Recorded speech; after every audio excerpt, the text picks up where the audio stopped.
My name is Will Shackel and I'm the founder of Nuclear for Australia. Thank you for joining us this evening on the first stop of our national nuclear tour with nuclear engineer and Miss America 2023, Grace Stanke.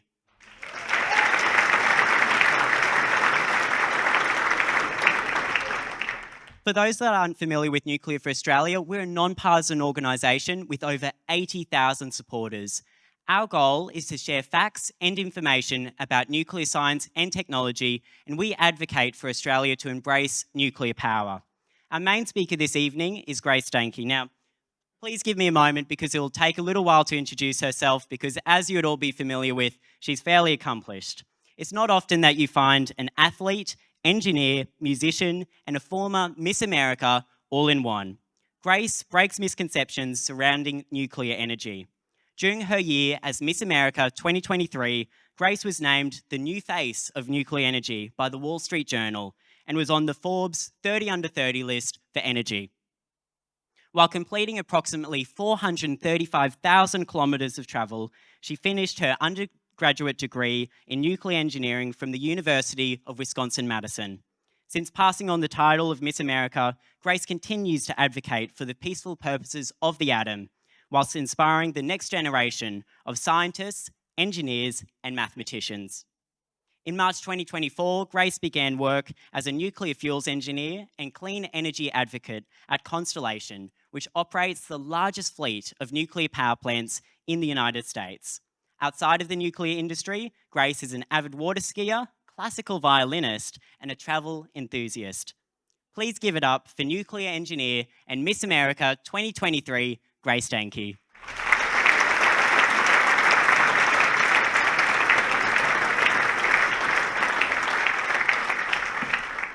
Well, good evening, everybody. Or is it good day? Do I still say good day? Is that allowed? Okay, oh my gosh. I just landed at 2 o'clock this afternoon, so I'm like really getting into this right now. I'm like, okay, cheers. I gotta say cheers instead of like, have a good day. So all right, I'm getting the hang of it. But I first of all want to thank every single one of you for coming tonight. This is such an incredible opportunity to be able to connect with people internationally and worldwide. And you may be wondering, why the heck should I listen to an American about anything related to Australia? Like, what does an American have to say about this? And my answer to you is, you're right, you shouldn't necessarily listen to me, but you should listen to your Australian nuclear experts that you already have. So what I'm gonna spend the next 20 minutes doing here is telling some fun stories about my life and my time as a nuclear engineer, because this is a real world thing happening everywhere else in the world, but not here in Australia. And Australia's gotta start catching up, no pressure. Now, one thing that I'm commonly asked throughout my time, both as Miss America and now post-Miss America, even pre-Miss America, was, how did you get into nuclear engineering? How many of you were also wondering that? Right? I'm a girl from a northern state where it's snowy, it's cold, we don't really see the sun for like 3 months of the year. We downhill ski, and then in the summer when the lakes are melted, we go water skiing, which is how I got into competitive water skiing. So how did I learn about nuclear? Now, I was a 16-year-old teenage girl, and I distinctly remember sitting down at Thanksgiving dinner with my family. And you know when you're any type of holiday gathering, your grandma comes up to you or your grandpa and they give you the whole, what do you have? You don't own a house yet? Are you kidding me? I mean, you seem like you own a house, but who's somebody that doesn't own a house here? Is the housing crisis bad in Australia too? All right, one in the back. You don't own a house yet, bro? Come on. Working on it. I love it. But coming up to me and she's thinking, oh, what do you have planned for your future? Do you have a boyfriend yet? Are you getting married? What are you doing with your life, Grace? And 16-year-old me has absolutely no idea, as most 16-year-olds don't. Did you know what you were going to be doing when you were 16? Did you picture yourself where you are today when you were 16 years old? I didn't picture myself traveling to Australia to speak about nuclear energy, I can tell you that much. But my grandma really kind of struck the fear of God into me that Thanksgiving, and I said, you know what, she's right. It's time I start kind of getting my life together and figuring this out. I knew in school, I always liked math, I liked science. And now I'm going to elaborate on that because my sister's an English teacher, and it's really fun in terms of how differently our brains work. I like math and science because I'm either right or I'm wrong.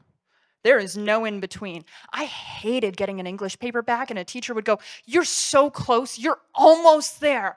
I'm like, "Don't tell me that. I'm either right or I'm wrong." Math and science has that comfort of yes or no.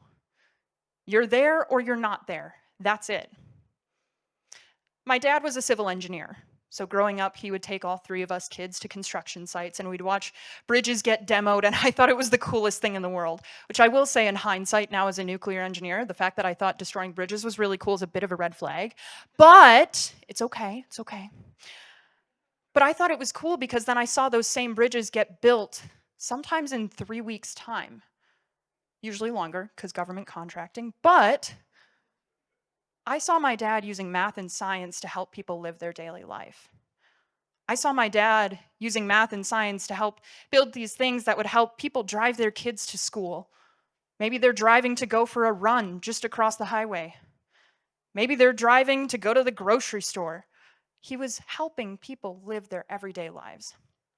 He was doing something good. And I knew I wanted to do something good. I knew I liked math and science, so I said, okay, engineering it is. Now that spring break, after that whole meltdown of like lifetime crisis that you have when you're 16 years old, right? My mom and I go on a road trip on spring break to all these different universities to tour them and see where I wanted to go to school. And when I say road trip, I mean we're going from Wisconsin, northern states, to Texas, okay? So 24 hours of driving. It's a Midwestern thing. We like to drive. And I'll never forget going through the list of different types of engineering majors. If you've ever looked at engineering, there's a lot of them. There's a lot of different types of engineers. I remember being at Texas A&M specifically. Okay, there's no Aggies in here. I was like, usually when I say that, there's somebody in the audience that's like, yeah, and I'm like, okay, we get it. But I'm looking at the list, and I see, civil engineering. I'm like, it's cool, my dad did that, but they just pushed dirt around. I don't know, that's really not my thing. Okay, what's next here? Mechanical engineering. Well, a lot of people do that, but that's kind of lame. I want to do something cool. Like, I'm not doing mechanical engineering. And then I get to electrical engineering, and I'm like, my brother went into electrical engineering. There is no way I'm going to follow in my brother's footsteps yet again. Absolutely not. Not doing it. So, like, this is 16-year-old me's logic of choosing my major. Now, when I get to nuclear engineering, I want to preface this. I knew nothing about nuclear. I knew bombs in World War II from history class.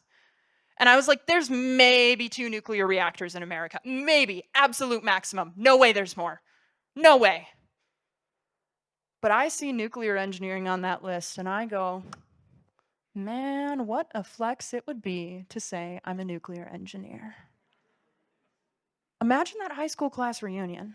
Like, I will definitely win best career. I better. Because how do you top a nuclear engineer? My runner-up option was rocket scientist, but nuclear engineer seemed cooler. So I said, all right. I go back home and I'm sitting there talking with my dad, and my dad is 6'6". He's a big, tall, blonde guy. He's very, likes to make himself, very macho. And I'm sitting there talking to him, and I'm like, all right, Dad, you've had a good career as an engineer. I'm thinking either nuclear or aerospace engineering. What are your thoughts? What's your advice? And my dad looks at me, arms crossed, and he goes, Grace, don't go into nuclear. There's no future there. How many of you are parents in this room? Okay, how many of you have had teenagers? I'm so sorry. I apologize for everything they've ever done. As a young person today, I apologize, okay? Anyways, when you tell a teenager not to do something, what do? They go and do it. So I got into nuclear engineering out of spite against my father. I didn't say this was going to be an inspirational story or a good story, but I went through and I selected nuclear engineering on my college application.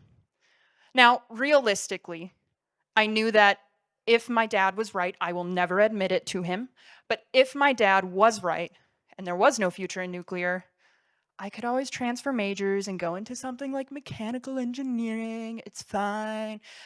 So I said, okay, let's just give this a try. I went to college knowing nothing about nuclear and majored in nuclear engineering.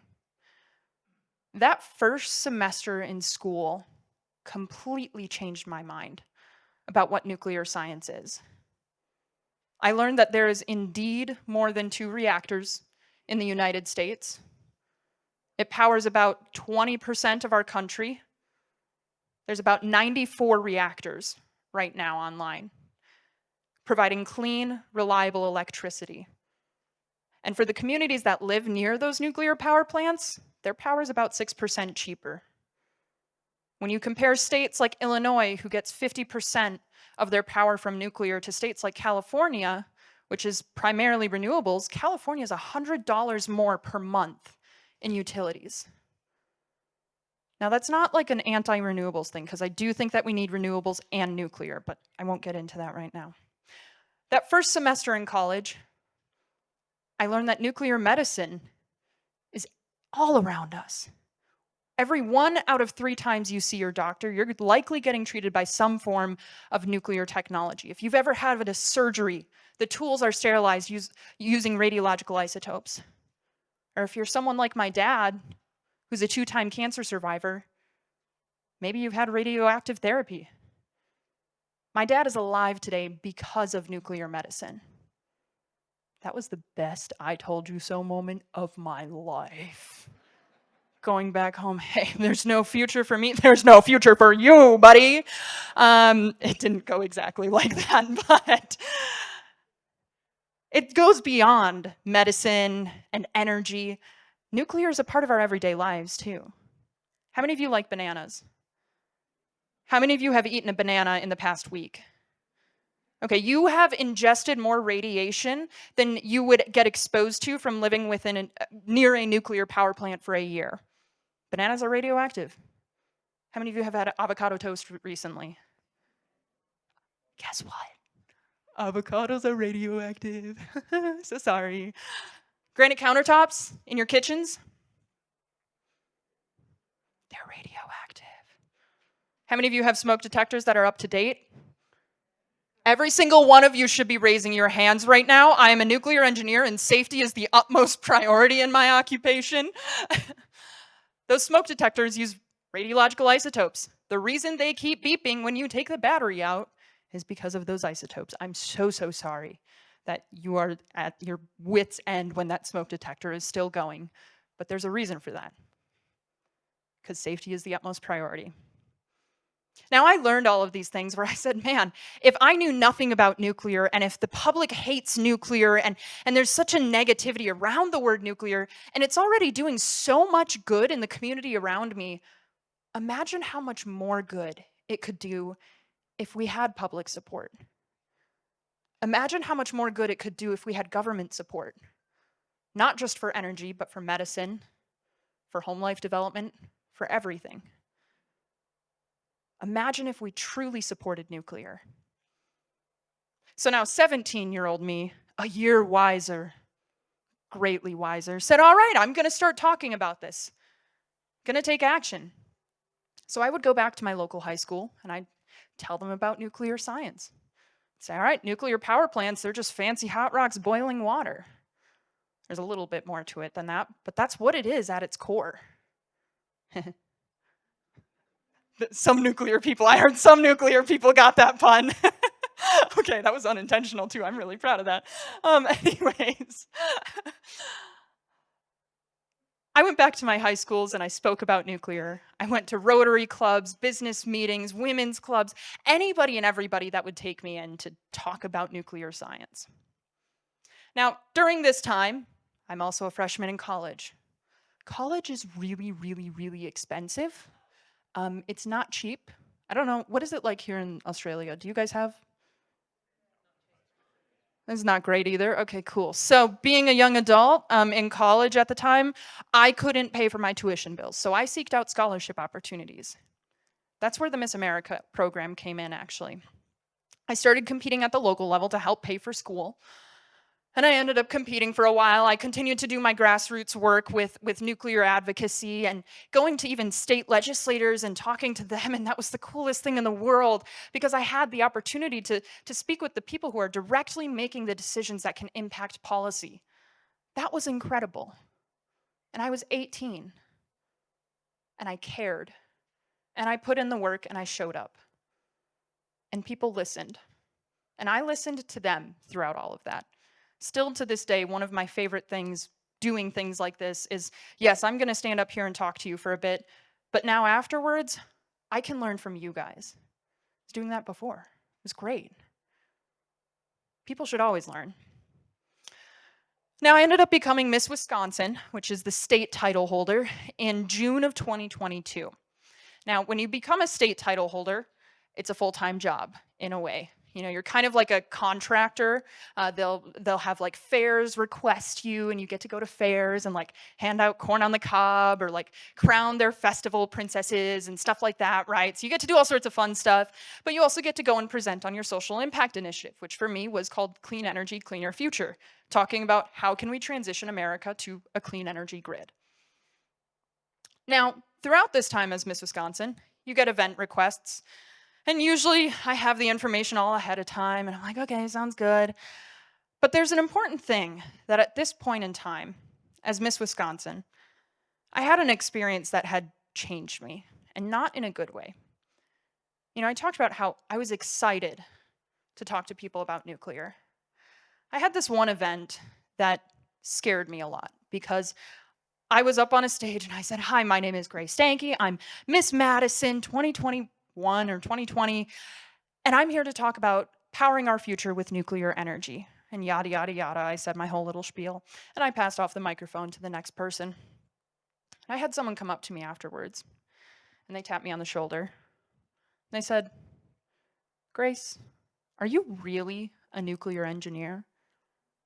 So, I don't know if you've noticed anything about me so far. If you provide me a challenge, aka my dad saying don't go into nuclear, I'm going to take that challenge. So when somebody comes at me with a tone like that, I'm like, in my mind, I'm ready to go, oh, yes, sir.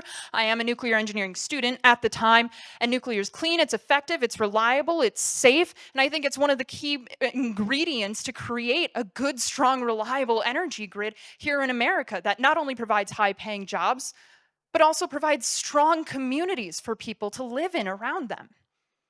You know, I had everything to go. I was ready to go at this guy. Now, before I could even finish 3 words of that, this gentleman was walking away, making unkind gestures and saying unkind words. I'll leave it at that. I'll let you guys figure out what that means. As an 18-year-old, that's scary. I showed up. I cared. I was proud of the work I was doing. And somebody was saying very awful things to me because I cared.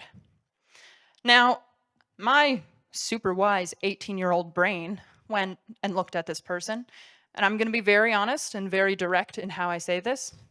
This gentleman was of the older generation, and in my mind, I went, great, I'm not going to waste my time talking to you because you're going to die soon anyways. That's literally what went on in my brain, okay? So I'm not kidding. For the next 6 months, I just didn't talk to an entire generation of people. I looked at someone and I said, I'm not going to talk to you about nuclear because I don't care. I don't think you're going to even listen to me. We'll just talk about solar and wind because it's sunshine and rainbows, literally, right? Everybody loves it. Or maybe you don't. But for a quite long period of time, I just didn't talk about nuclear to an entire group of people. Now, being Miss Wisconsin, you get those event requests. And I had this one request come in, and I call it my director. You know, my director's name is Brenda. Brenda is very formal, very cool, composed, collected. I've never heard panic undertones or anything in her voice. Always professional. Her name is Brenda, only wears blacks and tans. Like, this is the type of woman I'm describing. And I'm like, okay, Brenda, I saw this event request come in. I just want to have a little bit more information about it. It's in Waukesha at a nursing home. So I'm assuming they just want me to like play my violin and all that good stuff and talk about Miss America, right? She goes, oh no, Grace. They requested you to come and talk about your social impact initiative, Clean Energy, Cleaner Future. I go, oh, well, it's okay. I'll just give them the Sunshine and Rainbows talk. It's fine. No big deal. I'm prepared for that. She goes, oh, no. I sent them your resume and your whole little 3-page essay on your entire social impact initiative. Well, top of my resume is Grace Stanke, nuclear engineering student, creating and inspiring transitions for worldwide change to nuclear energy. It's like everywhere. I couldn't get away from it. So in my mind, I said, okay, they know I'm about nuclear. Let's do this. So now this is a nursing home. What's a nursing home full of? I made you guys say it this time. Nursing homes are full of old people. But I decided, all right, let's do this. Now, I went into this presentation and I gave them absolutely everything. I don't know what kind of corner of YouTube you guys end up on at 3 a.m. I end up on dry spent nuclear fuel cask testing. That's normal, right? Right? They say yes. So if you've never YouTubed dry cask testing, I highly, highly recommend it. They're literally hitting what we store high-level waste in with full-speed trains. It's like they asked a 6-year-old, hey, what do you want to do? Let's just make it reality. They give them Hot Wheels and they say, all right, whatever you do with the Hot Wheels, we'll do to this cask. And I'm not kidding when I say that. They drop them from 50 feet up on their corners, and these are just giant concrete cylinders. And they're testing to see if dropping it from 50 feet up will cause it to crack and break, which could lead to a radiation leak, right? They don't break. If they do, they're not used, okay? Those ones aren't put into service. And because of that type of testing, in America, our commercial power generation spent fuel storage has never leaked. Never. And we've been doing it for 70 years because we've got engineers and people, a team of people that are working on this and continuing to work on it. Now, in terms of permanent stuff, a permanent repository, it's not a science problem, it's a policy problem. Reprocessing is the ability to take apart the spent nuclear fuel, the fuel that's gone through the core, and then it's operated for 3 cycles, creating tons of electricity, and then it comes out and we just can't really reuse it because of policy and regulations and whatever. So we just put it in these dry casks right now, but we can actually reuse 90 to 95% of that fuel. Reprocessing is not a fantasy. It's happening in France, it's happening in Russia. Japan is about to come online with their reprocessing facility. This is happening as we speak. And to talk about the size of spent nuclear fuel, so 20% of America's electricity for about 60 years. Does anybody want to take a guess as to how much spent nuclear fuel we actually have in the US? From the commercial energy generation. I want to very much so emphasize that. And let's think in terms of you could say things like this room or the Empire State Building. I don't know, whatever you want to say. Maybe not Australian buildings because I don't know them very well. I'm so sorry. This is my first time in Australia. But please tell me about those. Back there. Oh, okay, so you're close. I've seen you've done your research. Okay, so size of one American football field. It's quite a few meters deep with that. However, the comparison that I like to use is a supersized Walmart. All of that spent nuclear fuel from 60 years of generating 20% of America's electricity, 1/5 of America's electricity, and it fits inside of a supersized Walmart. You know how many Walmarts we have in America? We can do without one. I can promise you that, okay? So I give this presentation to these folks at this nursing home. We talk about the dry cask storage. We talk about the waste. We talk about the safety. Nuclear is the safest form of energy generation. In fact, in the United States as of 2022, I went through and looked at all of the OSHA reports for not every industry, but they grouped them into industries and put it all on a table to say, okay, what is the likelihood of you getting injured if you work in this industry? Anybody want to guess how many industries are safer than nuclear energy? All of them? Okay, I love the people that are saying 1 and 0. I wish it was that, but it is higher than 1 and 0. So there's about 6 industries that are safer than nuclear energy. It's things like accounting, data analytics. It is safer to work in a nuclear power plant than it is to work at a grocery store.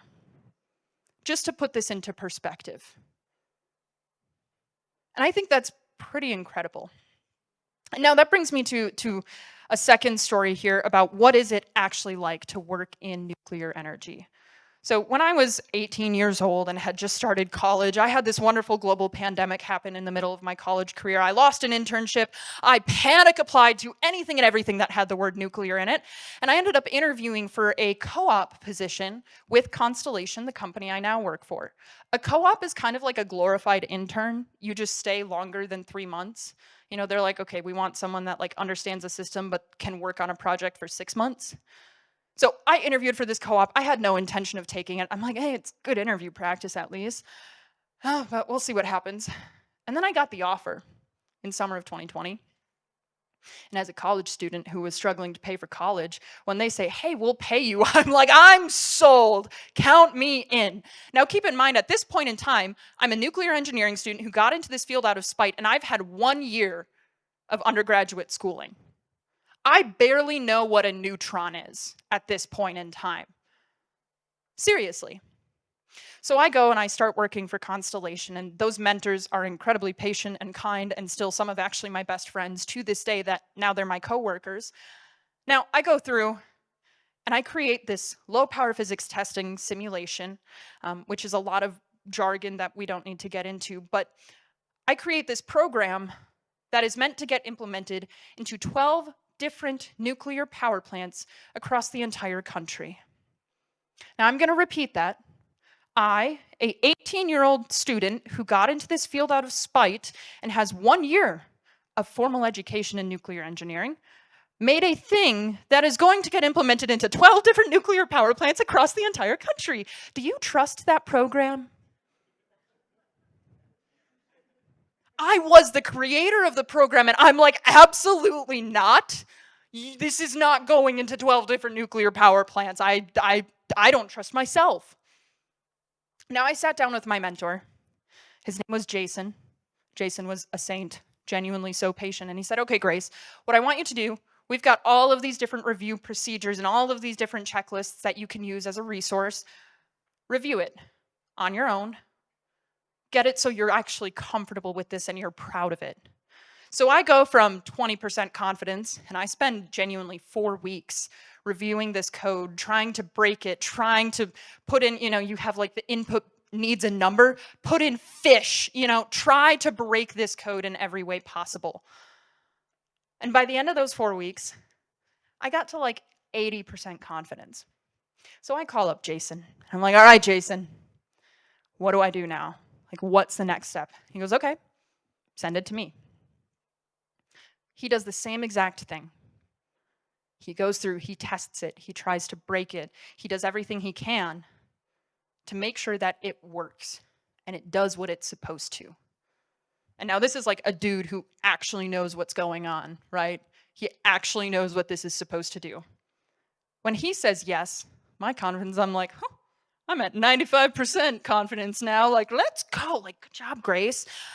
He then sends it to my boss and his boss. Same person. My boss does a review of it. And then we send it to someone completely outside of the group that doesn't know my name, doesn't know who I am, who can't have that bias of who created this program, and they get to review it. Doing the same exact thing of try to break it, try to make it not work. And when we're all done reviewing it, the 4 of us sit down on a call together, And we ask, what is worst case scenario if this doesn't work? And are we ready for it? That code was not getting implemented until all 4 of us said, yes, we are ready for worst case scenario. And there's so much more I can say about that, but in terms of worst case scenario, I know here in Australia, earthquakes are a concern, wildfires are a concern. Japan has a lot of those concerns too. They've reopened 13 of their reactors since Fukushima happened in 2012. Because 1, they recognize the need for nuclear in their country, and 2, they more than anybody now are ready for worst case scenario. And honestly, I've toured a nuclear power plant in Japan. Earthquakes, they were concerned about mudslides on a hill that was like 50 yards away from any important structures at the plant. They said, we don't like that hill, cover it in concrete. So they just covered the whole thing in concrete to make it safe, right? So that's what I'm talking about when I say nuclear is safe. Now, I keep talking with these people for about an hour. Now, this is a room of 200 nursing home residents. I'll be honest, when I finished, I was looking for the one person in the back of the room that was like, all right, nurse, get me out of here. I'm done with this lunacy. I'm done. I couldn't find a single person that was doing that. I will admit, I did find 2 that fell asleep. However, I don't think that's my fault. Maybe it is. I don't know. I don't see anybody sleeping. We're good. Okay, cool. What happened after that presentation, usually I go through, say my goodbyes and thank yous and move on with my day and everything. But what happened after that presentation was incredible. That was right around the time that Russia had started invading Ukraine. We talked about Zaporizhzhia, one of the world's largest nuclear power plants. How is it operating in an active war zone? How is it staying safe? They asked about waste. They asked about high assay, low enriched uranium fuel. I could tell some people had really done their research ahead of that presentation. They asked about small modular reactors. I love the work I do in advocacy, but sometimes I get kind of sick of talking to kindergartners and politicians, and stimulating conversation is really wonderful. That was a rip on politicians. I feel like that's a joke that transcends all international boundaries. Correct me if I'm wrong. But stimulating conversation was amazing that day. And I stayed for another 45 minutes after that presentation just talking. And as I'm walking out, this is the upper Midwest in America. We have a very big drinking culture and stereotype there. So this is a nursing home at 1 p.m. on a Tuesday afternoon. There's a group of about 7 old ladies at a table, and they've got the bar cart rolled out. They've got their Bloody Marys. They've got their mimosas. They're having a time. I said, if I end up in a nursing home, I want to be friends with them. That's where I want to be, okay? And I'm walking by them and I go, I hope you had a wonderful presentation. Did you like it? Was it fun? Did you learn something? Do you have another question? No? Okay, thank you, bye. I'm trying to be polite, but be on my way. And this one lady grabs me by the arm. I'm walking, and she grabs me, and I'm stuck like this, okay? And when your grandma would grab you, and it's cold, and it's bony, and you just feel it spreading throughout your body? Yeah, that's where I was at. So I turn and look at this woman. I go, hi, did you enjoy the presentation today? Please don't kill me. Please, okay? And she looks at me and she said, Grace, we are so proud to have you represent the state of Wisconsin. And we can't wait to watch you become Miss America. Now that completely healed any of the misconceptions and stereotypes that I had formed about an entire generation. Because someone took the time to be kind and recognize me as a human being, despite maybe having different views on nuclear energy. She took the time to listen and to ask questions, and I did the same. About 4 months later, I went on to become Miss America 2023. Now, I don't know if that group of ladies cast like a voodoo spell or if they had like an insane betting ring going on or something, but like I said, I want to be friends with them. That's who I want to be when I'm 95 years old or however old I live to be. And every day as Miss America, whether I was speaking about nuclear energy in London or in Japan or Florida, super thrilling. Every single time I thought about that one woman. I thought about the patience and the kindness that she showed me. And I try to show that every single day, every single interaction. So when it comes to nuclear energy, I know here in Australia, it's kind of a political subject, I've heard. Are you guys okay? Like, are you okay? Do you need help? Blink twice. Like, oh my gosh. So it's a political subject. It's touchy, it seems like. But taking the time to listen to each other and ask questions and be open.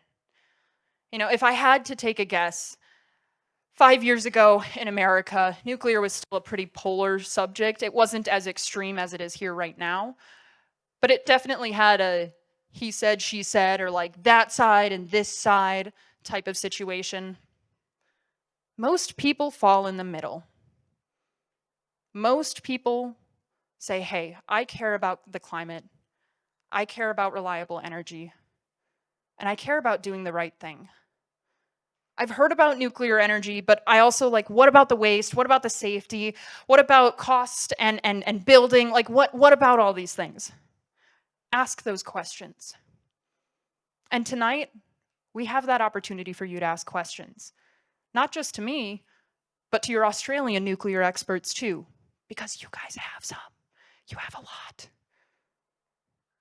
So with that, I think it's time to move into our panel section of this presentation this evening. Thank you so much for listening to me today. I really, really appreciate it. You guys have been wonderful. Thank you.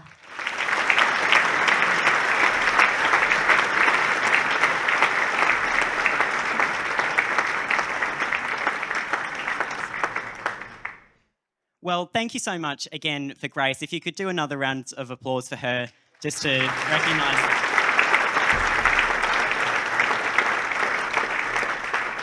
Thank you again, Grace. It's wonderful to have you here in Australia.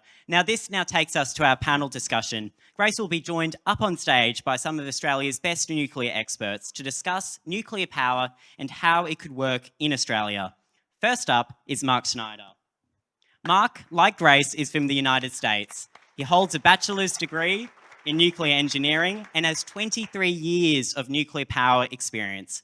Across his career, he's operated 8 nuclear reactors for both the US Navy in their aircraft carriers and submarines, and for Dominion Energy at the Surrey Power Station. He's now based here in Perth, welcome to Australia, Mark, and was recently announced as UBH Group's Chief Nuclear Officer. Please welcome Mark.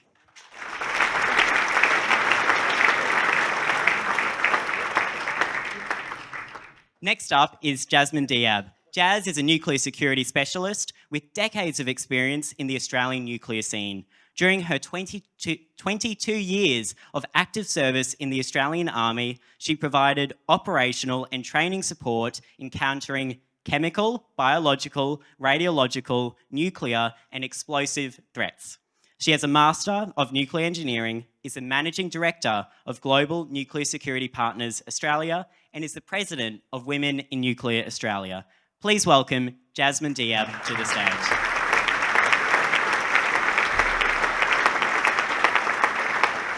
And finally, but not least, we've got Nate Smith.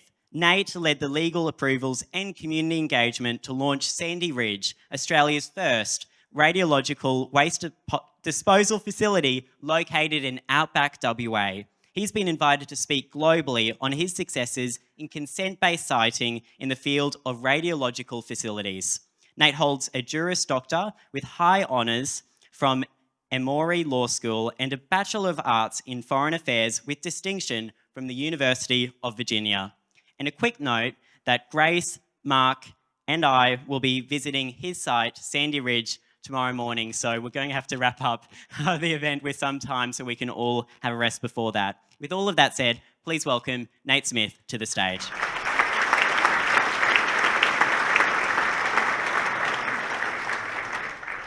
So it's fantastic to have all of you here. Now, Grace, we've already given it to you, but I wanted to re-gift it to you. We've got a gift on behalf of Australia. Now, let me quickly adjust the flag, but a lot of people would recognise some of the goodies that Grace has got here. She's got a koala, she's got some Vegemite.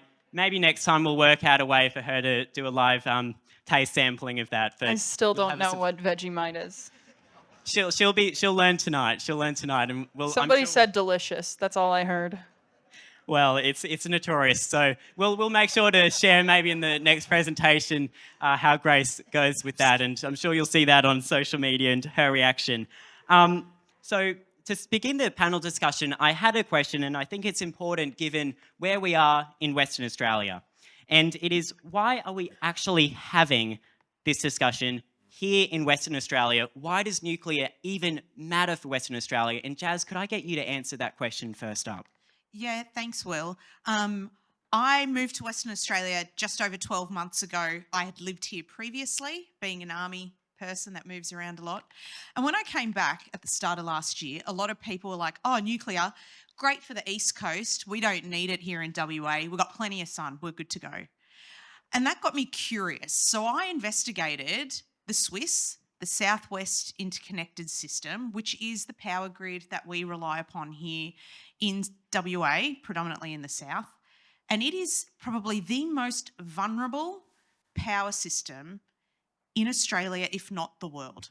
It is isolated and it is reliant on a couple of coal plants to really prop it up for stability and reliability. I was like, well, that's interesting. Like, we've got a lot of renewables in our system, which is great, but those renewables need something to give it that frequency control and stability for those times that it's just not sunny here in Perth. And June, July, August is a bit wet and rainy. And so Perth is a great starting spot for nuclear to help our grid achieve net zero. Now, Perth, the Swiss is also a very small grid. So when you look at conventional reactors, they're about a gigawatt, way too big for our system.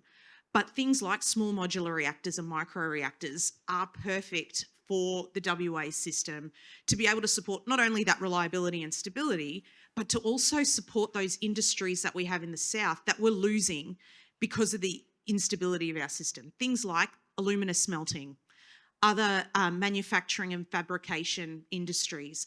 And as we move further in the defence sector into working with submarines, they will also draw on power and energy and data and AI. I don't know about you, I like my data to be on sovereign soil. If we want them to thrive within our environment, they need reliable power and energy as well. So I think it's really important here in WA that we are included in the discussion on nuclear. A lot of the federal discussions talk around the East Coast grid, the NEM, the National Electricity Market, and they leave us out a fair bit, which is quite frustrating because I think we have a perfect grid that is vulnerable, that needs reliability and needs some energy security, and nuclear is an option to support that.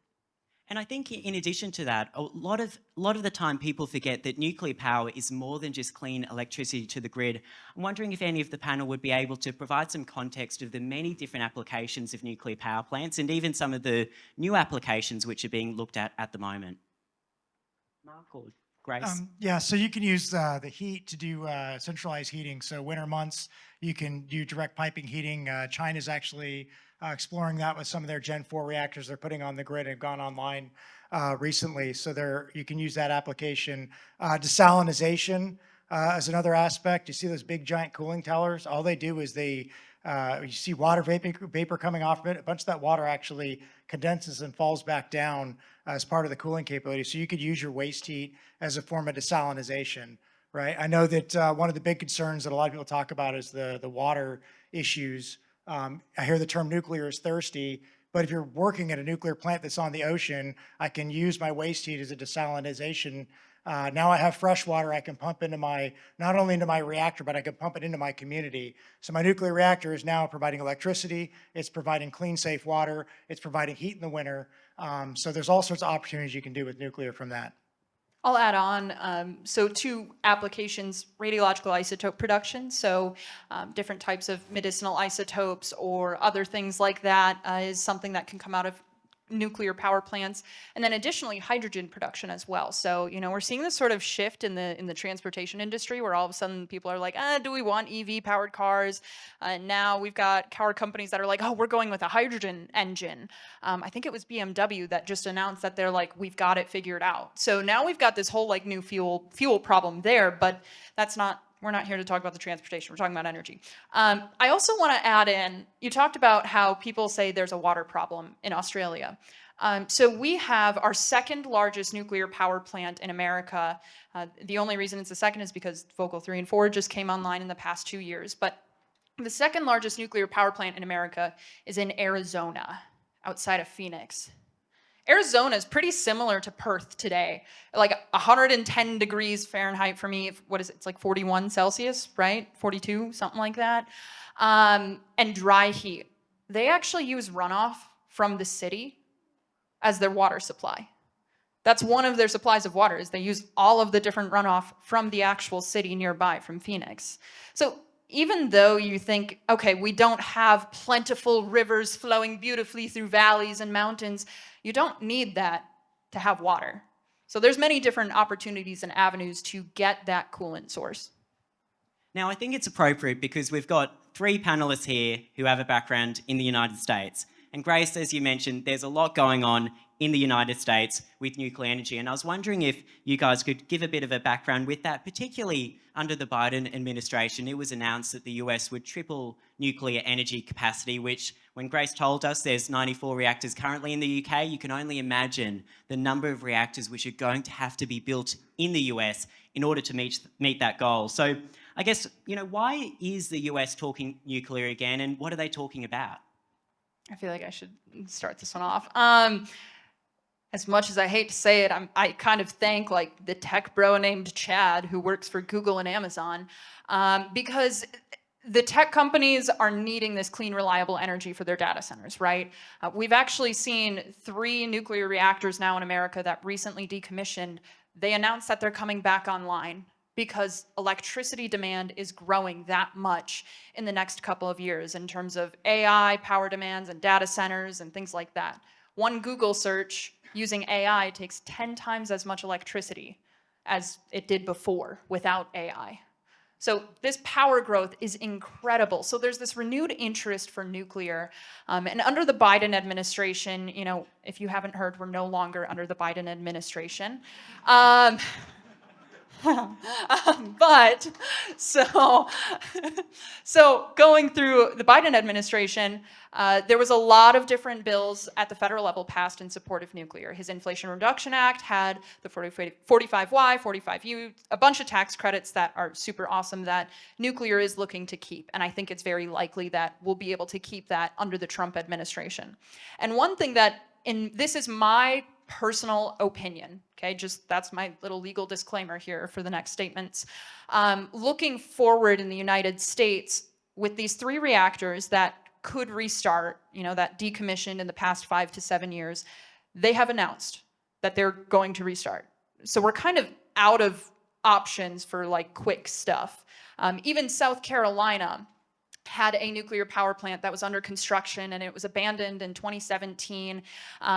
They've actually started seeking out people to come in and finish building it. So we've got all of this different stuff happening, but we're starting to run out of halfway completed projects or restart projects. So now the next step is new nuclear, right? And my personal opinion, prediction type thing, as much as I hate to say it, Trump has a priority on drill, baby, drill. That's been pretty clear. The policies that he will set in place for building and expanding oil may also help benefit nuclear in terms of construction. I'm not an expert on Trump's policy right now, but I will be in probably 2 years. So ask me in 2 years. Maybe I'll come back to Australia to help set up Australian policy. So one of the things that's interesting is I had the opportunity to speak to the Speaker of the House of Delegates and many members of the House of Delegates of West Virginia. West Virginia is coal country in the United States, very anti-nuclear state. What West Virginia saw was that Loudoun County, Virginia, which is just south of their border, is where 80% of all U.S. internet traffic goes through. Virginia is a major importer of energy. West Virginia has repealed their nuclear ban so that they are capable of constructing nuclear reactors in West Virginia for the purpose of export to places like Virginia, to Pennsylvania. So it is possible to get nuclear bans lifted within countries or states that have an anti-nuclear sentiment. So knowing that West Virginia, the most anti-nuclear of states, has lifted a ban, I feel like there's hope for Australia from that standpoint. Our fingers are crossed. Now, if you don't mind, if I cross the Pacific, and let's now talk about another country which is involved in nuclear, keeping in mind there's 32 countries currently with nuclear power. I think something like 50 are looking at nuclear power for the first time right now. So Australia, you know, we're falling behind at the moment. But to cross the Pacific, and let's go up north to South Korea. And Jazz, you were recently in South Korea touring some nuclear facilities. What were some of your key insights on that trip? Yeah, I think of myself a bit as a nuclear tourist. I love checking out reactors because I think they're pretty cool. Might think I'm weird, but they've got this beauty about them. They're so clean. So I was lucky enough to go visit South Korea. They have a fleet of 26 nuclear power plants, and they've been building nuclear power plants for the last 50 years consistently.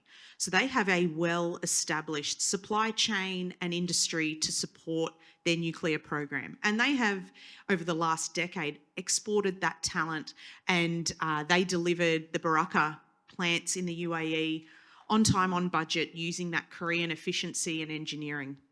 And they want to be able to do that further around the world. But it was interesting when I asked the South Koreans, why is it that people support nuclear in your country?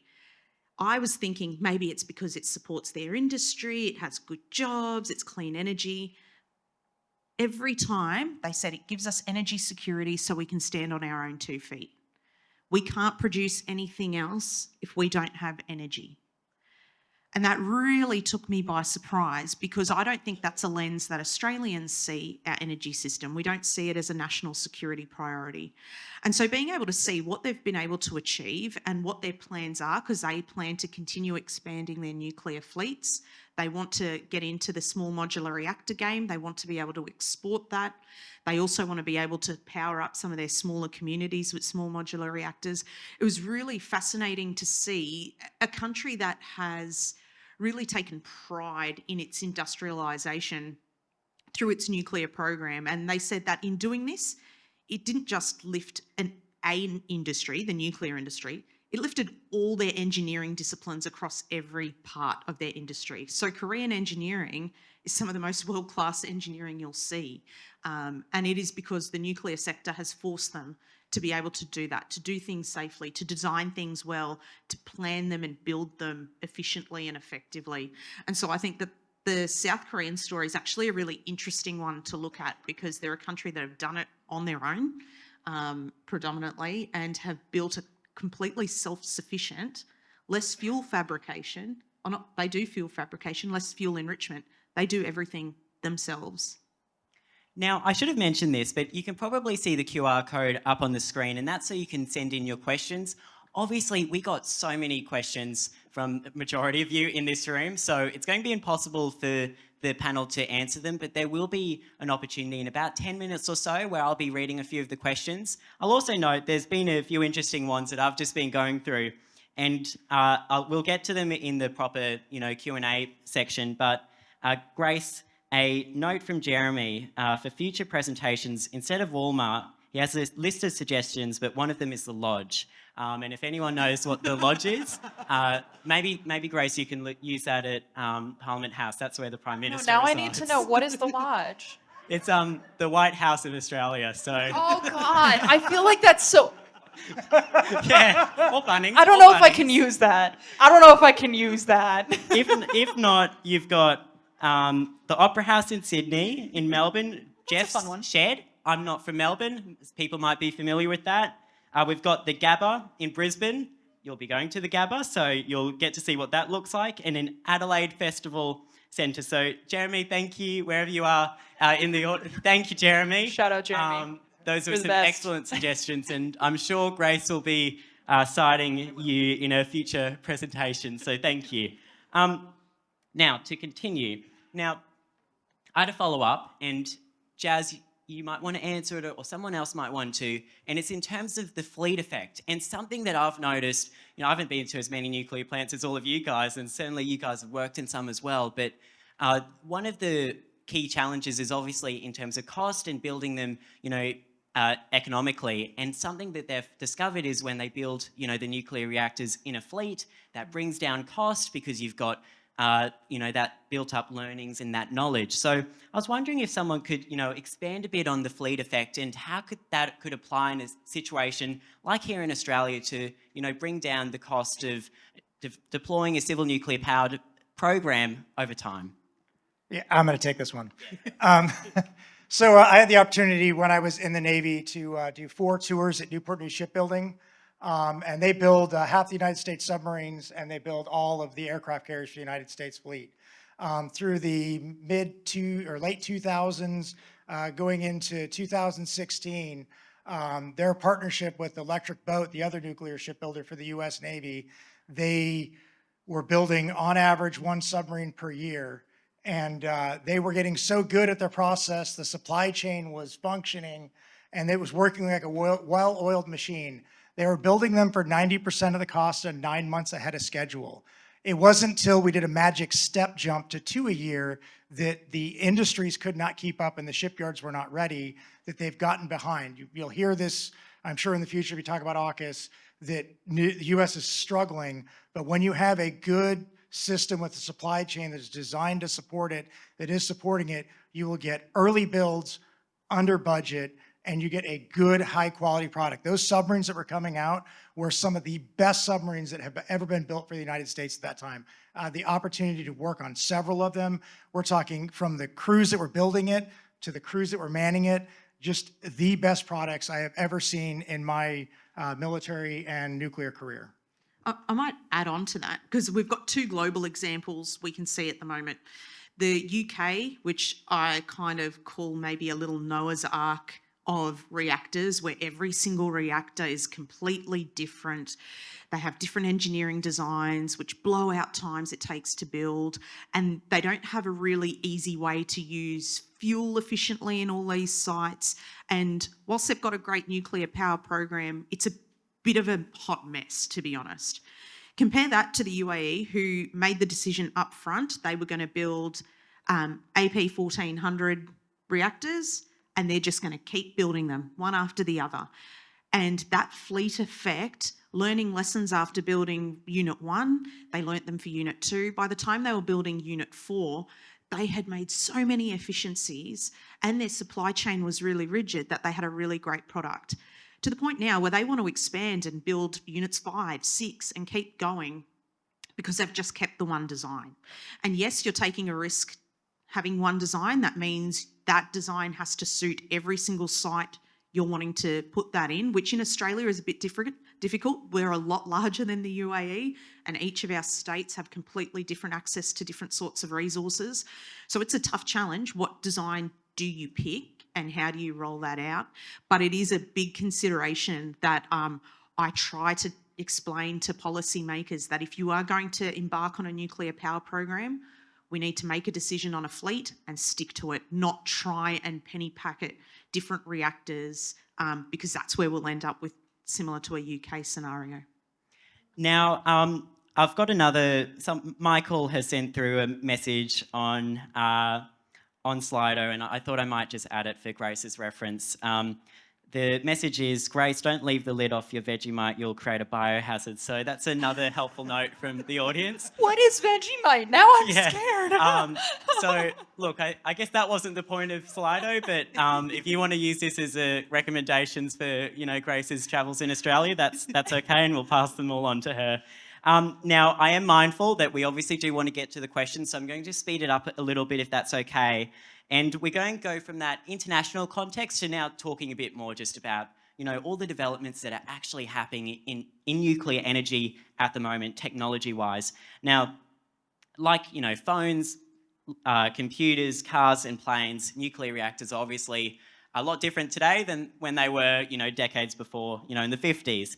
And Mark, my question to you is, how do modern nuclear reactors compare to, some of the historical designs? So I'm going to speak submarines because I think that's the easiest thing, especially with AUKUS coming here. So USS Nautilus was commissioned in 1955. 6 months later, she went into her first refueling. She had to be refueled several times throughout her life cycle. The submarines that the United States are building now, they will get their fuel loaded, and then 33 years later, when it's time to decommission them and lay them up permanently, will be the time that fuel is removed. So that is a major change in how a submarine goes. So you look at how much, the average size of a submarine reactor is about the size of the waste bin that the rubbish bin you put on your verge each Thursday for me, one of those. So you went from USS Nautilus probably had about 10 of those to the Virginia-class submarines that the United States is going to sell to Australia, each having one. Wow. I want to add on to that actually as well in terms of like modernization. I think a lot of people when they hear modern nuclear, they think of, the fancy new SMR or a new molten salt reactor or whatever. But there has been a ton of modernization in existing power plants too. And I don't think that's talked about enough in terms of power uprates, because notice I said 20% of America's electricity in my speech for the past 60 years. Well, we've had plants shut down and not a ton open in the past 30, 40 years. So how are we continuing to meet the power demand with the same amount of reactors approximately, or potentially less? And that's through power uprates and different types of upgrades that can be made to existing power plants. So when you build a nuclear power plant here in Australia, it's not like it's stuck at the same level forever and ever and ever. You can increase the level of power it can create through uprates and different technological innovations that will happen that we don't know what they are today, but we can bet that they'll happen at least. And in addition to that, subsequent license renewals, because when these plants were first built in the States, they were only expected to operate for about 40 years. Now we have plants that are operating for 80 to 100 years even, potentially, with their subsequent license renewals. So modernization has more than just new reactors. The modernization happens in existing reactors too. Yeah, and to add on to that, there's a company called Lightbridge that has redesigned the fuel assemblies that are going to go into the commercial reactors in the United States.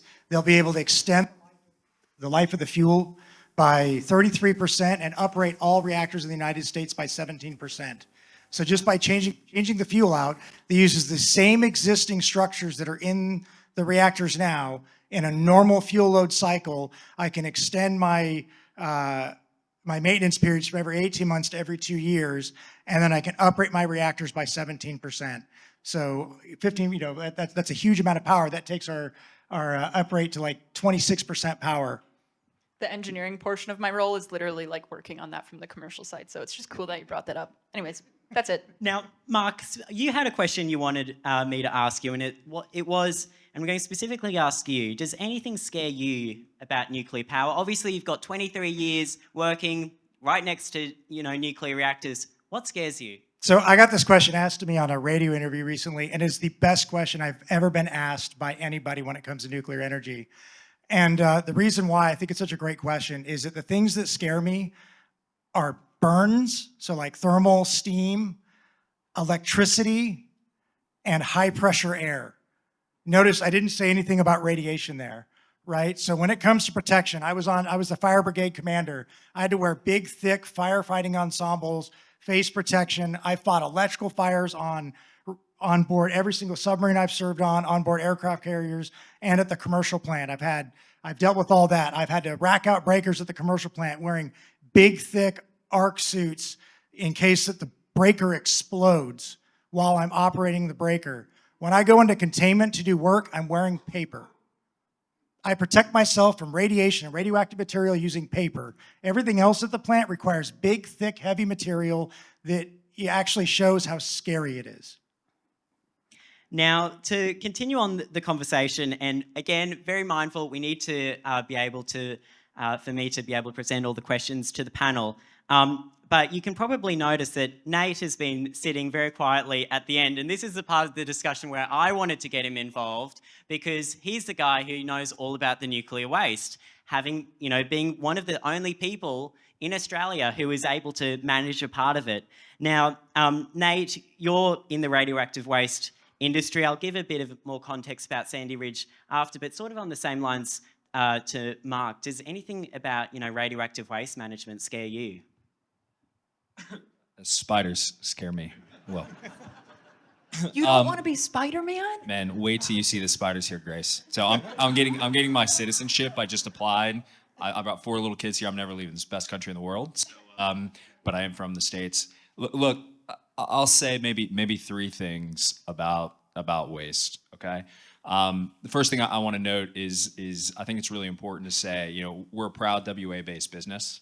Talk a little bit about what we built, but at TELUS, which is our company, we're agnostic on the energy mix. We really are. I think it's up to voters to make the decision when it comes to what is the power mix. But I think the thing that we're really passionate to explain is there's not a power source out there that doesn't create hazardous waste. Okay? There's not. So, you look at renewables, right? Solar, the lead and cadmium that goes into the solar panels, the toxic acids that go into the polysilicon, it's a really extremely large volume. Wind and hydro, you have issues with where do you put the blades, you have hazardous PCBs and oils that come out of them. And one of the biggest challenges, the rare earths and critical minerals that are a big driver of the WA economy and run our Tesla cars, but they create hundreds of thousands of tons a year of low-level radioactive waste, right? So I think the whole point is nuclear similar, it's just a different type of waste. So that's number one. There is not a magical power source out there that doesn't create waste. The second piece that I note is that I think it's really important to define what we mean when we say radioactive waste. And look, we've got 3 engineers and then me. So I'm definitely not the smartest person out here, but when it comes to waste, the simplest way when we're doing engagement to say is there's 2 types, right?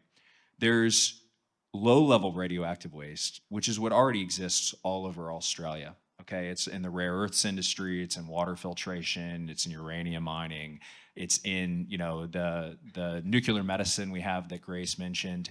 We have a solution for that here in Australia already at Sandy Ridge. We're taking low-level radioactive waste and have taken low-level radioactive waste for disposal from every state and territory in Australia already, right here at WA. We've done it safely.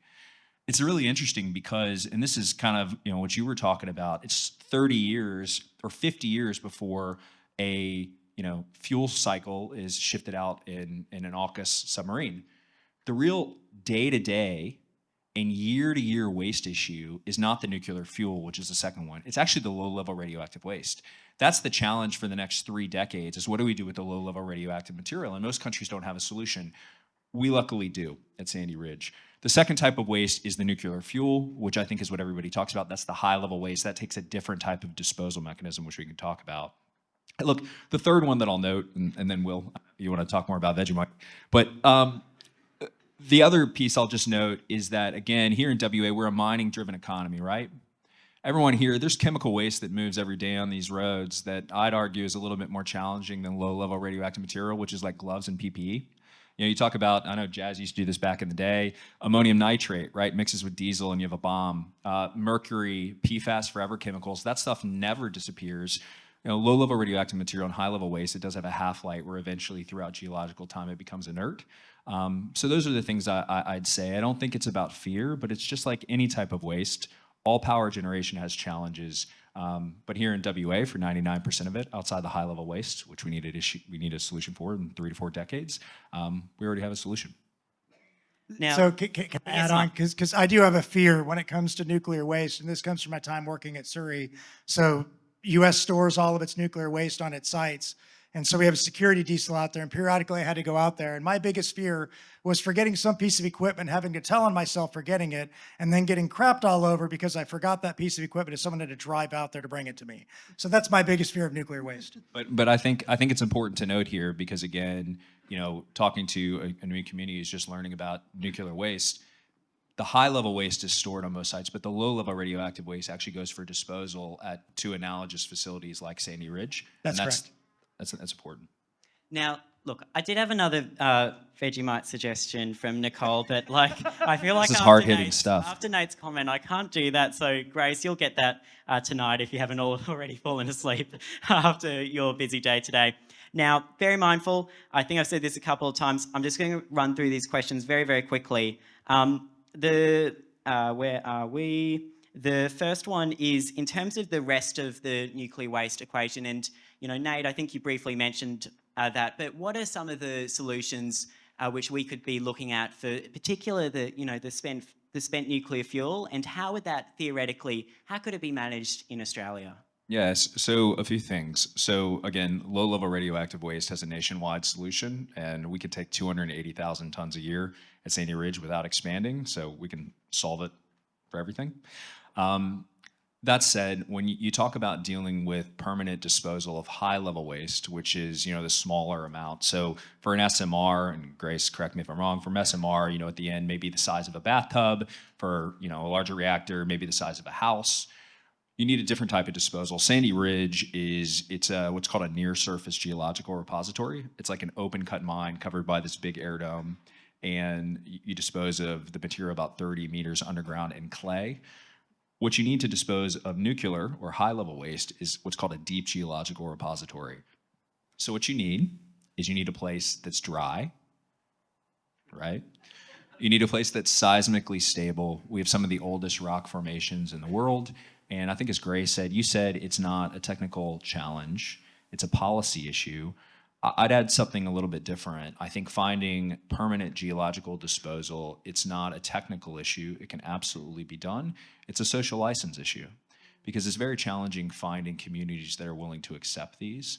And that's really what ends up being the challenge. To just give me an idea of how difficult that is, Sandy Ridge, which again, community here has been really supportive of, we're the first entity, public or private, to get one of these approved in a Western democracy globally in the last 40 years, right? So that's the challenge. It's not technical. It'd be a deep geological repository, salter, hard rock. I might add something. Australia already has dealt with spent nuclear fuel. We have our research reactor out at Lucas Heights in Sydney. We've had 3 research reactors. Opal is reactor number 3. It uses low enriched uranium. Previous ones have used higher levels, but we send our fuel to France to be recycled.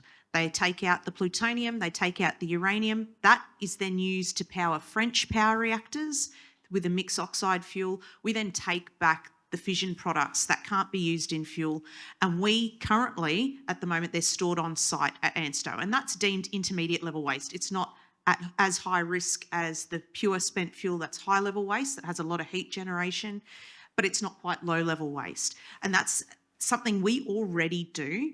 And so having to deal with commercial power reactors, whilst we don't have an end state for high level waste, it is something we're already on the path to do, and we have to do anyway, whether we go nuclear power or not. Yeah, and I think what's interesting, sorry, Will, but that stuff, the intermediate, which I'd call high level because it typically needs a deep geological disposal. A lot of people are shocked. I know I was when I first learned of it. We've been storing that safely in Australia's largest city in the middle of a massive populated area, Lucas Heights, safely for 50, 60 years. So. Now, to move the discussion on, and we'll actually be visiting Sandy Ridge tomorrow, and there'll be some media there. We'll have content on social media about that visit. We're really looking forward to it. I think it's Grace, Mark, Nate will obviously be there, and we really want to be able to share that Australia is already involved in the nuclear space. And along the same lines, AUKUS is obviously a topic which is mentioned here in Western Australia, and does state really clearly that Nuclear for Australia does not have a position on AUKUS. We're specifically talking about, civil nuclear power, but there is an interesting aspect of it in terms of skills and workforce, and particularly to Mark, since you're now involved in AUKUS with UBH Group. What impact does the skilling and workforce preparation for AUKUS have on Australia's ability to embrace civil nuclear power? Well, I would say this: if I were to go into any control room at a nuclear power plant in the United States, it's homecoming. I know somebody works there. There are about 300,000 workers in the United States that work in the nuclear industry. I am 1 degree of separation from all of them. Grace and I actually, if you look on our LinkedIn's, we have 290 mutual connections between our LinkedIn accounts. So, I mean, that's how many people that we know collectively between each other. So we have 290 single connections to get there. AUKUS is nuclear power coming to Australia, period, right? AUKUS, along with what's happening out of Lucas Heights, makes Australia a nuclear nation. In order to take those skilled workers that are going to come out of naval nuclear power training in Charleston, South Carolina, and them not to be snagged up and sent over to, or they're going to be chosen or choose to go overseas to Canada, the United States, the United Kingdom, to UAE, to France, you need some way to keep them around here. The jobs that are going to man up AUKUS right now are going to be filled before those sailors that are going to man those first boats are ready to retire or get out of the Navy. There's not going to be positions for them to support AUKUS. If you want them to continue and stay and be Australians living in Australia, you need some way to give them a work that they can do in the industry. I'm just going to pick at something Mark said because I'm really good at doing that. Prior to AUKUS, we already were a nuclear nation. We have been for 70 years. As I said, we've run research reactors for 70 years safely and securely.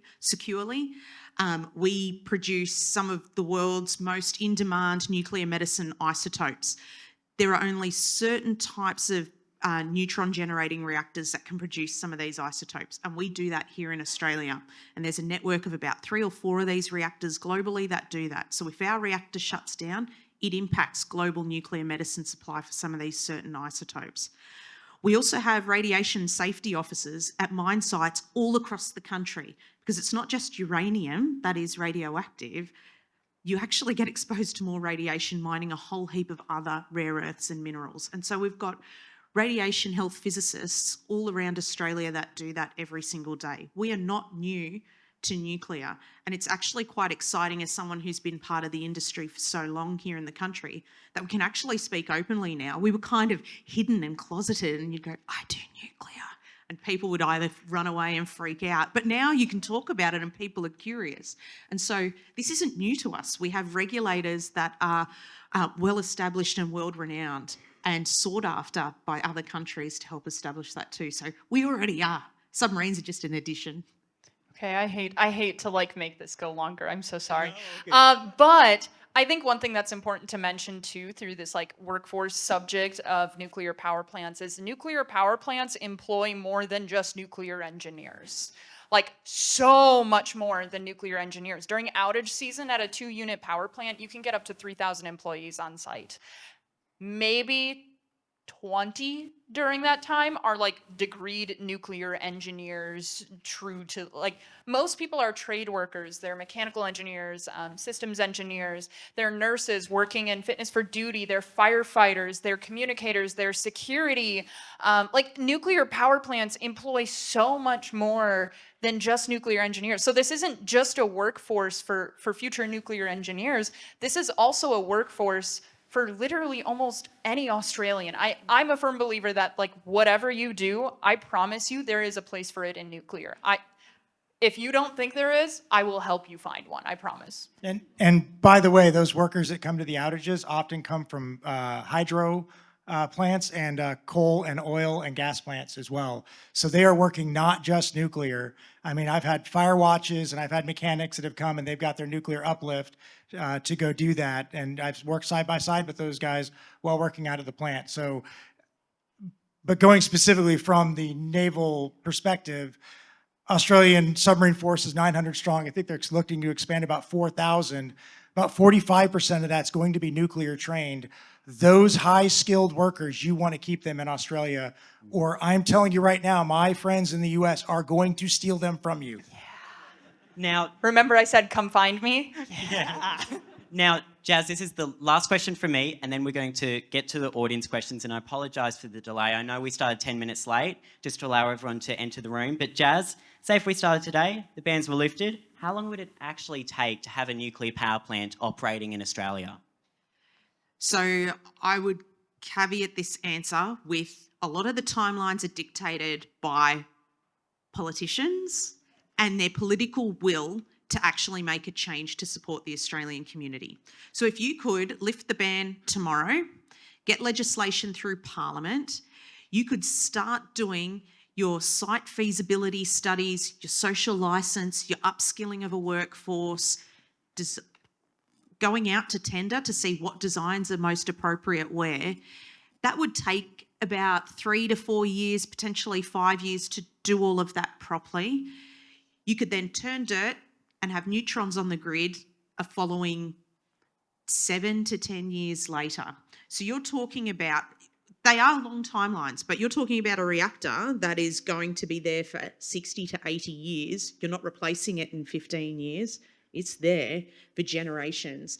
But that political will at the start is what I'm really worried about, because between 7 to 10 years, you can construct the reactor. It's the gumph up front that an engineer like me is not very good at. Can I say something as well? And again, my head of government affairs is sitting in the audience. TELUS is agnostic on the energy mix. I'm not personally in favor of nuclear. But what I do want to say is I think what I've seen as a transplant and a hopefully adopted person of here in Australia and a proud, running a proud WA business is when we get behind something in this country, we can make it happen. And I think the best example we have of that is, when we were launching our company at TELUS, nobody had gotten one of these radioactive waste disposal facility approved anywhere in a Western democracy, again, in like the last 4 decades. The United States, France, a lot of other places, they told us it'd take 40 to 50 years.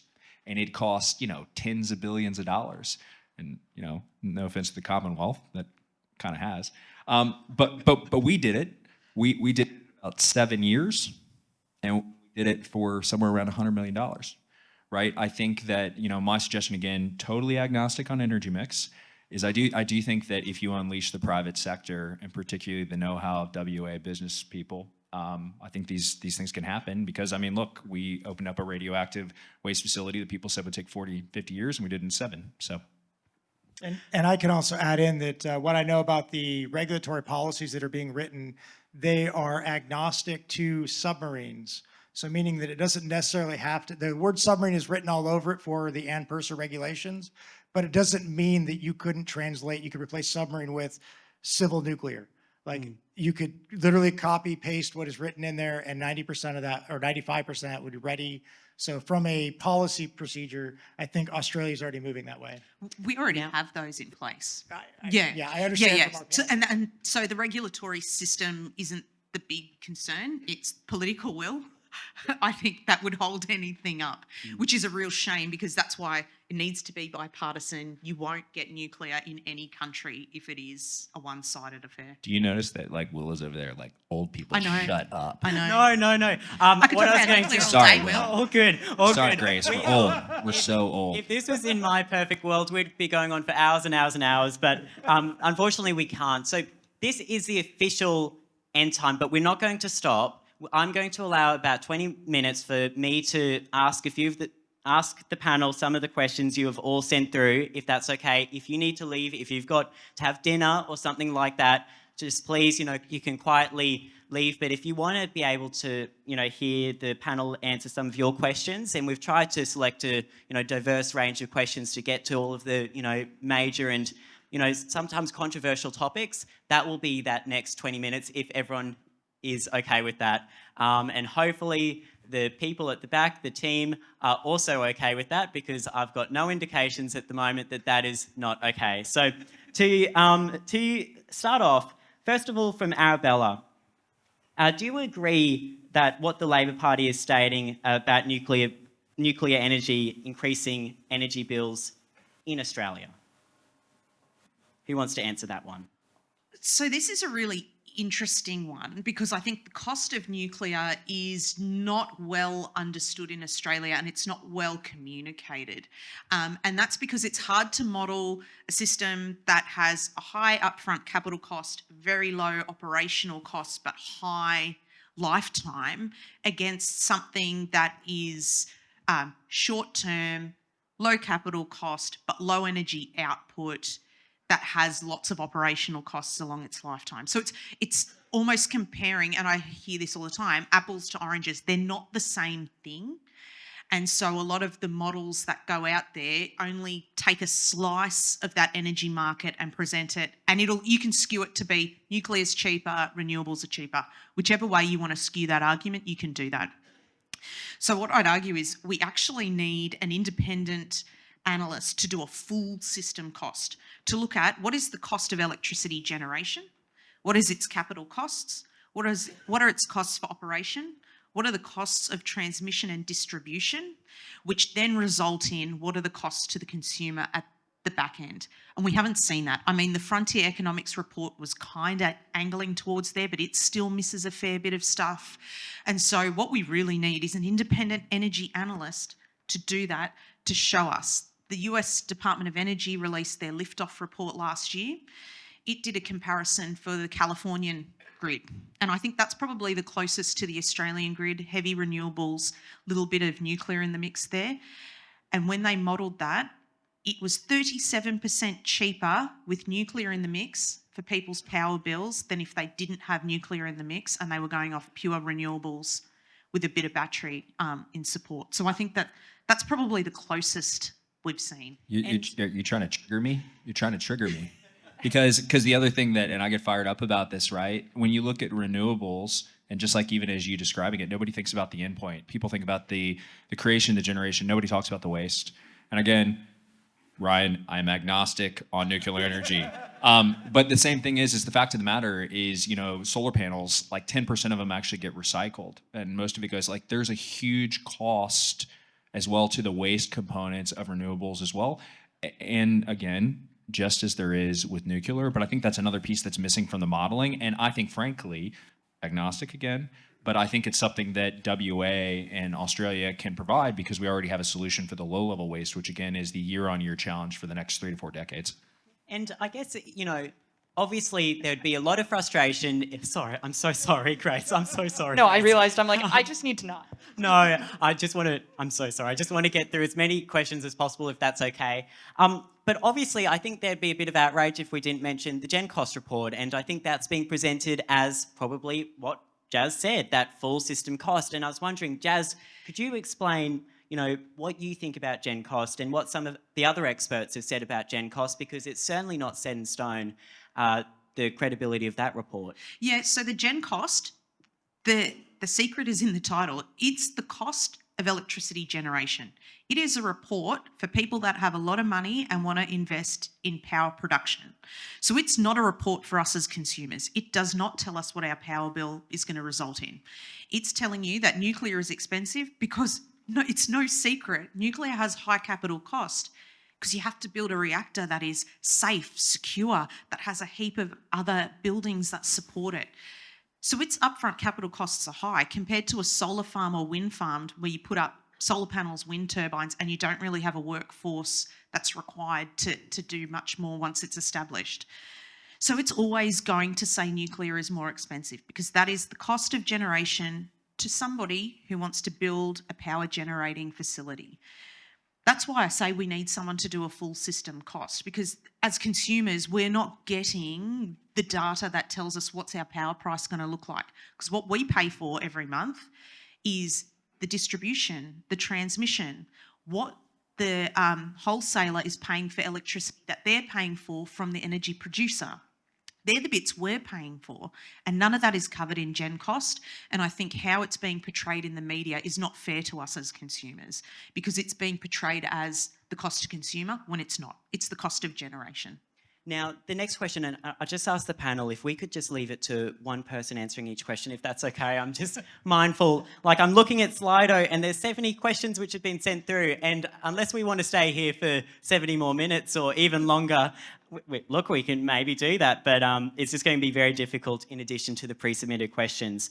Now, a question from Slido is in terms of how renewables integrate together with nuclear, and this is from Tom. We are told that nuclear does not gel with Australia's renewable energy grid. How can nuclear fit, say, a 40 to 60% renewable grid in Australia? So historically, you go back to the 1980s, the United States, the power plants actually exceeded the capacity of the grid. So Surrey Power Station, where I worked, had a capacity factor about 40%. We ramped the grid with the demand of the grid. The 2 turbine generators at Surrey Power Station, 880 megawatts each, can ramp from 5% power to 100% power in 90 minutes. That's 16, that's over 1,900 or over 1,700 megawatts of power that can ramp within 90 minutes. That's going at the rate that you can adjust based on the sun. Oh, thank you. Sorry. I thought I had more time to look at the questions. Do you want me to chime in and add? I was going to say, I had okay. stuff. That's okay. That's okay. Thanks for changing that up. From Clark, we've got a question. How many nuclear waste repositories do we actually have in Australia? Now, I think maybe more broadly, like how many places are there that are currently storing radioactive waste? And I'd probably direct that to Nate if that's okay. Yeah, the only licensed and operational facility that can take low-level radioactive waste from across Australia is Sandy Ridge. It's the one that opened up 2 years ago. And I mean, we've already disposed of more than triple the amount of the Commonwealth's entire low-level radioactive waste inventory. So, I mean, we're moving it from every state and territory. Look, right now it's stored in hospital basements. It's all over Australia, hundreds of different places. It's stored at Lucas Heights. I think they're actually building a new building to continue storing it. I think the current suggestion for the AUKUS low-level waste is to store it at Stirling. We're obviously hoping to send it to Sandy Ridge eventually, but right now it's stored. But that's only for Commonwealth type waste. The private sector and the state governments are all sending it to Sandy Ridge, and we're the only place. There is one closed site that is in WA as well at Mount Walton that was previously used but is now no longer operational. Now, another question from Slido, and Grace, I think you would be able to answer this quite well. It better not be about Vegemite. No, I actually haven't had any more suggestions. Maybe, well, there's too many things coming through at the moment, but it's about 3 Mile Island, and Constellation is involved, and you work for Constellation. The question from Bryce is, what have we learned from 3 Mile Island in terms of how it's now going to be restarted, in terms of like keeping plants safe? So maybe a bit of background on, what actually happened in that accident, what were the impacts, and what's now happening with the deal with Microsoft and Constellation. Yeah. So one of the biggest things that I am consistently and continuously talking about is this restart. Nuclear power plants can have more than one reactor, right? Which is something that the general public doesn't understand for the most part. So when I say 3 Mile Island is restarting, everybody goes, oh my God, isn't that the one that had a partial meltdown? What do you mean it's restarting? Like, that's impossible. But so there's 2 reactors at 3 Mile Island. There was the one that had the partial meltdown in 1979, which I think it is a good thing to talk about because it was a miscommunication, poor training. Like, we learned a lot from that incident and changed so much in terms of how operations is done. But the one thing that isn't recognized enough about that whole incident is the amount of radiation that was released to the general public was under the federal limits, right? I'm not going to say there wasn't any, because there was some, but it was within limits. It wasn't breaking any laws, and I don't think that that's recognized enough. Now, on the other hand, the other unit continued operating until 2019. So people worked at 3 Mile Island. It didn't, the world didn't just stop. That one unit did, but the other unit kept operating. So in 2019, it was shut down, it was decommissioned. And then last September of last year, it was actually exactly 5 years from when they shut down the reactor, it was announced that 3 Mile Island would be restarting as the Crane Clean Energy Center. So get used to saying that, because you will never hear me say the other previous name again. Okay, so the Crane Clean Energy Center is coming back online because of a power purchase agreement with Microsoft. Microsoft is willing to overpay for the electricity coming from a nuclear power plant to power their data centers. So that's where, like I said earlier, I'm like, we kind of have the tech bro named Chad to thank for some of this revival stuff. But because of that, we're seeing reactors across America be restarted. There's only about 3 that were capable of restarting in these recent years. And like I said, all 3 of them are restarting. I do want to say the radiation that was exposed to the public was less than that of a dental scan. So when you go to the dentist, you typically get 4, so 1 dental scan. I just went to the dentist last week. Now, there's been a lot of questions sent through about small modular reactors, and I think it's a really interesting facet of the debate because obviously in an Australian context, the discussion is much more broad about small modular reactors, but the question that David submitted was, with numerous countries now showing interest in SMR technology, how soon would you foresee mass production of SMR units for export? Who would like to answer that? I'm going to take this one. So there's a company called Thorcon. They're based out of Seattle, Washington. They have a partnership with Indonesia. Thorcon's plan is to build a floating power module. So it would be basically a barge that would have a nuclear reactor on it they could export. Russia already has this with academic Lomonosov. So they have a floating power module. It actually just went in for her first refueling. So Indonesia is looking to build 21 or 22 land-based reactors, and they want to build these floating power modules. Constructing those would be no different than constructing a nuclear-powered submarine, minus the fact that instead of having a propulsion system and having a suite to do what other things a submarine does, all it does is make power. I want to throw one in because I'm actually watching the Canadians and their GE Hitachi BWX300. I think they're going to nail it probably the fastest because the Canadian regulatory system is nice. It all works together. But they also want to make this work. They've got a really great nuclear industry, and so I think they'll be able to get it off the ground, and they'll probably be the first that we see mass produce. And it's a beautiful reactor. Australia will not be building the first of a kind reactor for SMRs. Like, there will be other countries, I talked about this earlier today in one of the media interviews, there's going to be other countries that build these first of a kinds that take on that initial massive risk. Australia, great. I can tell you right now, the United States, I mean, maybe I shouldn't speak on behalf of the whole country, but the United States nuclear industry is going to be more than happy to mentor and help and provide resources and things like that. They already are. Yeah. Now, not sure who wants to answer this question, but it was submitted by Connor. What will the local or existing industry ramp up look like as we move towards nuclear power? Will new certifications be needed? How can we professionals and businesses actually prepare for what could happen? Yeah, so there's a lot of upskill that would need to occur. But this isn't, as Grace said earlier, this is not everyone becoming a nuclear engineer or health physicist. This is all industries we already have here in WA. So a coal to nuclear transition, let's look at that as the option. So a lot of the operators that work at a coal fire plant can transition their skills across to a nuclear plant. A boilermaker is a boilermaker. A turbine operator is a turbine operator. Yes, there are different certifications in the nuclear industry because it's heavily regulated, but these are things that can be upskilled, which means you're in a higher paying job. And so the only thing I think in the coal to nuclear report I've been reading, the only jobs that don't really transition well are things like the stokers for fuel, because you don't really need to stoke nuclear fuel, put it in, let it do its job. But these jobs are replaced by things like nuclear security professionals, because those don't necessarily exist in a coal-fired power plant. And so I think from a WA perspective, we already have the skills, we already have the industries. It is just that slight upskill to nuclearise yourself, which we're doing in the defence sector, to be able to transfer to a power and energy side. Super, super quick. Nuclear will also pay you to go through training. And it's super cool. As a young person who just graduated college, they want to pay you for 18 months to go get your reactor operator license. Okay, 2 more questions, and the first one will be really quick because I'm just going to answer the first one.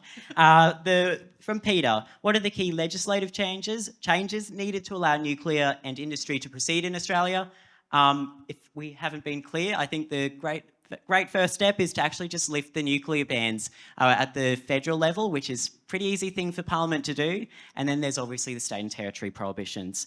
Last question from Graham. How do we convince our politicians that this is a bipartisan issue? Without nuclear energy, net zero is not possible? I think it's talking about nuclear, and it is being more educated on what our current energy system looks like, because I think we've been sold that renewables can solve everything for so long. It's only now when we're seeing systems fail that we understand how much our grids are propped up by coal. and that as we transition coal out, we're left with a big gap, which is a huge question mark. Some people might tell me, oh, batteries can do that. Battery technology is so far off the mark in being able to provide grid scale, reliable power. It also doesn't generate power, so we still have to collate the power, store it to then use it. We're still way too far off for that. And nuclear is a solution that is already sitting there that has worked for 70 years. And it seems like a really easy off-the-shelf solution to the problem. So I think it is more awareness, talking more openly about our energy system and about nuclear as a potential option to backfill what coal is currently doing. Well, that takes us to the conclusion of tonight's event. Please again thank Grace and the panel for this excellent discussion this evening.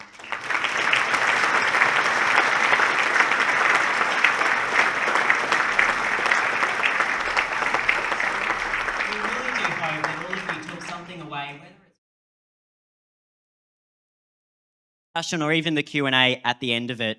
If you've got any more questions, the experts will be available and you can have a chat to them and see what they say.